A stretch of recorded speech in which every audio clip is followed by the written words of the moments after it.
Hey everyone, I've got my hands on the hottest weights for a home gym and for P90X, the Bowflex Select Tech 552s and 1090s. On the left you can see the 552s, which range from 5 to 52 pounds, and on the right the 1090s, which range from 5 to 90 pounds in each hand.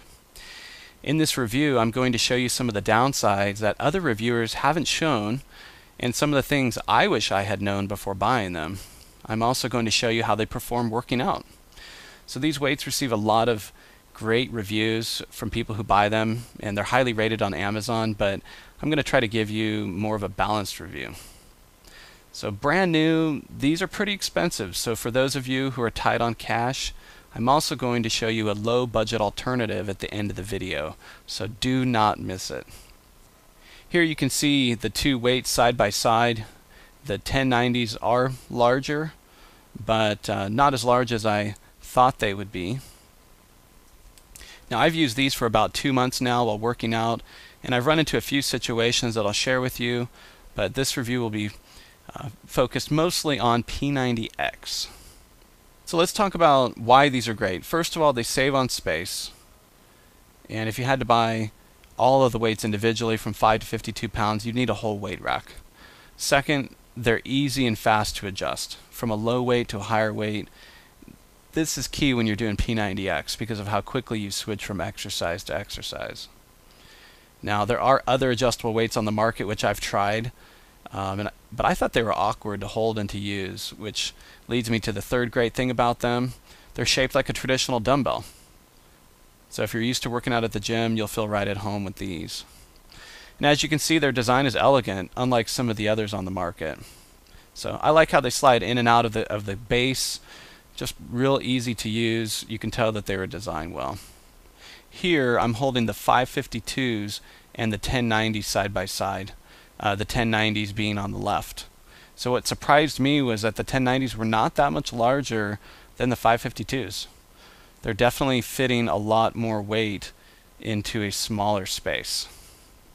Here I'm doing a shoulder press, and as you can see, when I go up, they actually touch and bump together. Not a big deal.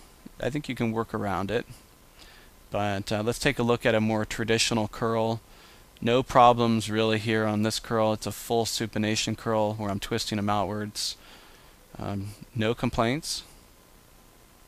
Here I'm doing another shoulder exercise, and as I'm pulling them up, they're actually bumping together, which almost makes it feel more like a barbell lift. But again, if you keep your arms apart, you can work around it. Not that big of a deal. Let's take a look at the cases. I like the cases. This gray one comes with the 552s. It's reinforced plastic of some sort. And then this black one comes with the 1090s. So pretty similar. So here I'm doing a concentration curl, and you can see that both of them are touching when I come to the top. Sometimes at the bottom as well. Not a big deal, but each bicep isn't really being isolated like it should be. For shoulder shrugs, they work just fine. They're actually not even resting on my legs, and they feel just like a dumbbell that you'd use at a gym. Where I ran into my first big limitation was doing a bench press, which I'll show you here. When you get to the top, they're so wide that you can't actually reach inward to really work the inward part of the pectoral muscle.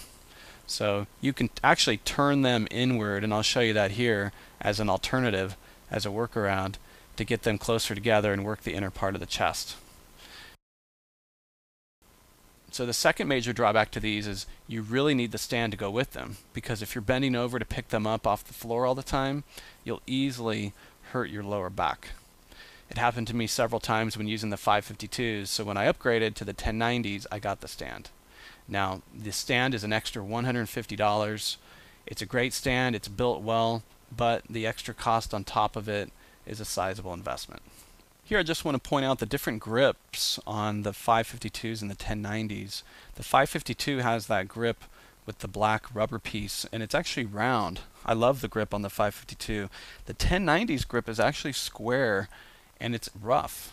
It has some texture to it, which I guess I assume they made it that way so that it doesn't slip out of your hand, but you can't really hold it barehanded. It digs into your hand quite a bit and can be painful. So one of the drawbacks to the 1090's specifically is you probably need a set of workout gloves, which will protect the skin. But the handle on the 552s is excellent. In summary, let's take a look at the pros. First of all, they save a lot of space. They're fast, they're easy to switch weight, they're elegant in their design, and they're cheaper than buying individual dumbbells. Let's take a look at the drawbacks. First of all, they're expensive brand new. $400 for the 552, $600 for the 1090's. I think they require a stand, which adds more cost. They're wide in their design, and the 1090's grip is rough, so you most likely need gloves. So my conclusion, the wide doesn't really hold you back. A few adjustments make them perfectly fine for P90X. At full price, they are recommended, but there are cheaper alternatives. If you can get them used or on sale, I think they're a must-have. I'm happy with my purchase. I use them all the time in P90X. They've been pretty great with the few drawbacks, but overall, I'd buy them again. So thanks for watching the review, and as promised, I am including a low-cost alternative. So enjoy.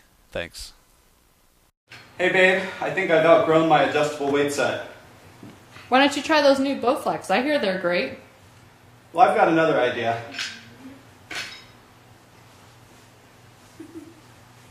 I've got my own adjustable weight set.